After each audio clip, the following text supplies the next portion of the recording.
been of the chaotic evacuation from Afghanistan by the last administration 5 years ago, why wasn't there more of a focus on evacuation plans from the Middle East that could have been at least put in place, ready to go before the strikes this weekend? Again, I just laid out for you that there have been plans in place and that the State Department has been very clear to the American people traveling within this region not to travel to these regions. We gave notices to leave immediately the countries where these Americans were within. And unlike the previous administration, we actually have a number. We actually have identified the number of people in the region who have requested help. We are in direct contact and engagement with them. And you have to keep in mind, there's a few thousand people who have requested assistance to come home in comparison to the millions who we understand are in the region.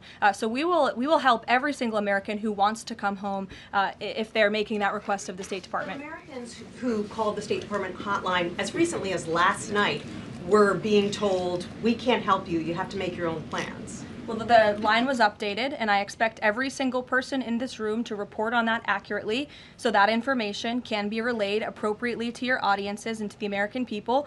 I think as journalists, you all have a responsibility to let them know that the line has been updated accordingly with the proper guidance, because I saw many people in this room very quick to do selfie videos with the line yesterday, but not so quick to report on the corrected message today.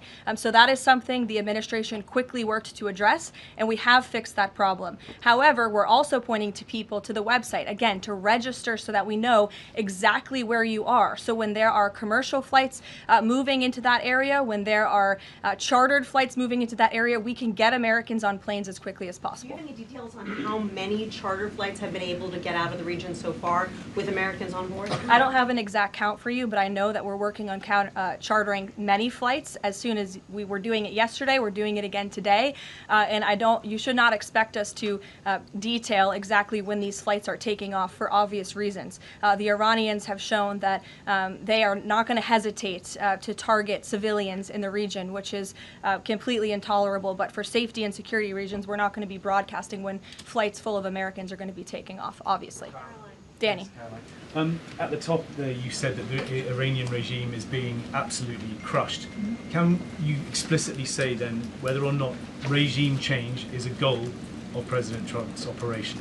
The goals of this operation have been made very clear, Danny, and the president has said them in his speech when he launched this operation and released that video in the middle of the night to all of you and to the world. The stated military objectives of Operation Epic Fury are as follows: eliminate Iran's ballistic missile threat, destroy their naval capability, disrupt missile and drone production infrastructure, sever their pathway and end their pathway to nuclear weapons. And I can report, as you all saw from the Pentagon today, that thus far this operation has been remarkably successful. Again, we're moving towards complete and total control of Iranian airspace.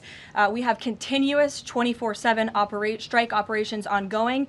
We've had more than 2,000 targets that have been struck. Nearly 2,000 munitions have been employed. The first 24 hours of this campaign were described nearly as twice the scale of the 2003 shock and awe campaign. And we've seen that the enemy, the Iranian rogue regime, their retaliatory strikes against the United States and the threat reduction has reduced significantly. If you look at the Iranian ballistic missile launches, they're down 86% from day one levels. So while the United States military continues to increase its complete dominance over this rogue regime, they are weakening day by day. Regime change is not a phrase that you would want to use. Again, Operation Epic Fury, I just detailed the goals and objectives of this very quickly. But obviously, as the president has said numerous times, do we want to see Iran being led by a rogue terrorist regime? No, of course not. So any day the United States of America is taking out a terrorist is a good day for our country and a good day for our people.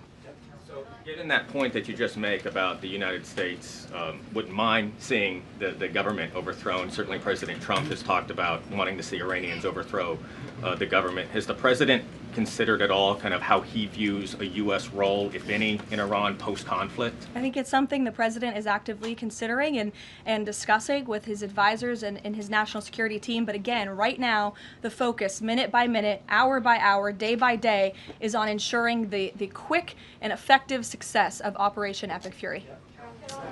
Sure. Go ahead. Caroline, I want to ask you about the U.S. munitions stockpile. I don't even know who's speaking because I wasn't looking at you. No. You can ask a question and then I'll go to you. Caroline, I